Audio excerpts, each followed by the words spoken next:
ich bin hier als Teil von der Gegendemonstration gegen die Hygienedemo in Münster, und wir fahren so ein bisschen das Konzept davon, so eine Störaktion durchzuziehen, gegen genau diese Verschwörungsideologien zu richten, die da verbreitet werden. Und ich glaube, für viele Passanten wirkt es immer so erstmal ein bisschen fragend, warum quasi zum Beispiel auf der einen Seite antifaschistische Protestierende sind gegen so vermeintlich friedensbewegte Hygienerebellen, wie sie sich selber nennen. Und in den vergangenen Tagen wurden aber auch immer wieder so, ja, zum Beispiel Chatverläufe der Hygienedemo veröffentlicht. Und das sieht man teilweise ganz klar, dass da rassistische Inhalte verbreitet werden, antisemitische Inhalte.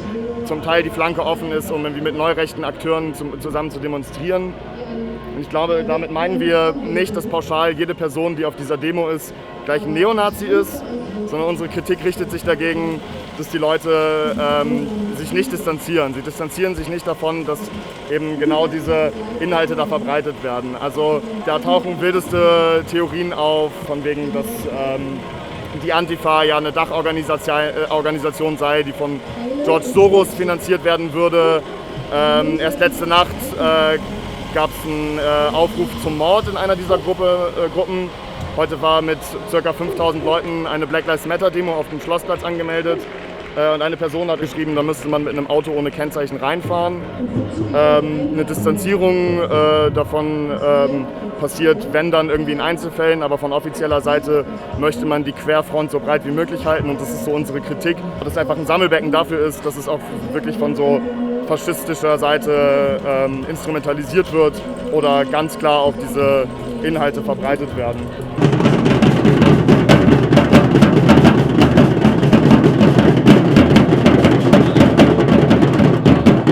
Es werden mittlerweile auch Flyer verteilt, die so ein bisschen Aufklärungsarbeit leisten sollen für viele Leute, die vielleicht außen vorbeigehen und das gar nicht wissen und im ersten Moment denken, okay, das sind friedensbewegte Demonstranten, denen ihre Grundrechte wichtig sind. Aber was dann konkret teilweise da gesagt wird, sind ganz klar auch so sozialdarwinistische Inhalte. Also es kommt auf das gute Immunsystem an, dann wirkt das Virus schon nicht so schlimm im Körper, was ganz klar einfach außer Acht lässt, dass unglaublich viele Leute, die vorerkrankt sind oder so, auch einfach mit ihrem Leben bezahlen, wenn einfach so weitreichende Lockerungen eingeführt werden. Das wird da vollkommen außer Acht gelassen. Dazu wird ganz häufig so immer die Einheit des Volkes postuliert auf diesen Demo. Also wir als Volk müssen erwachen. Unter anderem gab es in internen Chatverläufen ganz klare Reichsbürgerfantasien. Da wird darüber geschrieben, dass das deutsche Volk seit 120 Jahren in Knechtschaft lebt man mit einem Aufstand das demokratische System zu Fall bringen muss. Wo man sich dann auch die Frage stellt, okay, das Ganze versammelt sich unter diesem Denkmantel des demokratischen Widerstands, aber im Endeffekt muss man ganz klar sagen, das ist ein Sammelbecken für Menschen, die Vernichtungsfantasien verbreiten wollen. Da wird sich so eine geheime Elite fantasiert, die irgendwie die Weltherrschaft an sich reißt. Grundlegend würden wir sagen, ja, es gibt viele Probleme, die mit der Corona-Pandemie irgendwie verstärkt werden. Die Probleme waren aber schon vorher da. Das ist eine Verwertungslogik, die irgendwie Teil einer kapitalistischen Vergesellschaftung ist, die in einer Krise natürlich zugespitzt werden. Das Problem ist aber in dem Fall nicht, dass man vermeintlich einen Mundschutz tragen muss, sondern dass wir keine solidarische Lösung haben, damit umzugehen. Das heißt, vielleicht gibt es da auch vereinzelt irgendwie wichtige Fragen, aber die werden quasi so schnell überspitzt, dass irgendwie eine Feindgruppe gesucht wird.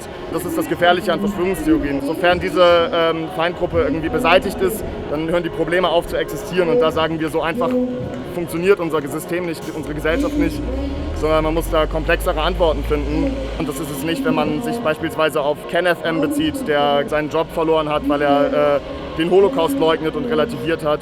Auf den Demos wird sich regelmäßig mit dem Widerstand gegen den Nationalsozialismus verglichen, was für uns auch ganz klar eine Relativierung der NS-Verbrechen darstellt. Also wir leben aktuell nicht im Nationalsozialismus. Und das sind alles Gründe, das ist ganz vielschichtig, warum wir hier stehen, warum wir demonstrieren.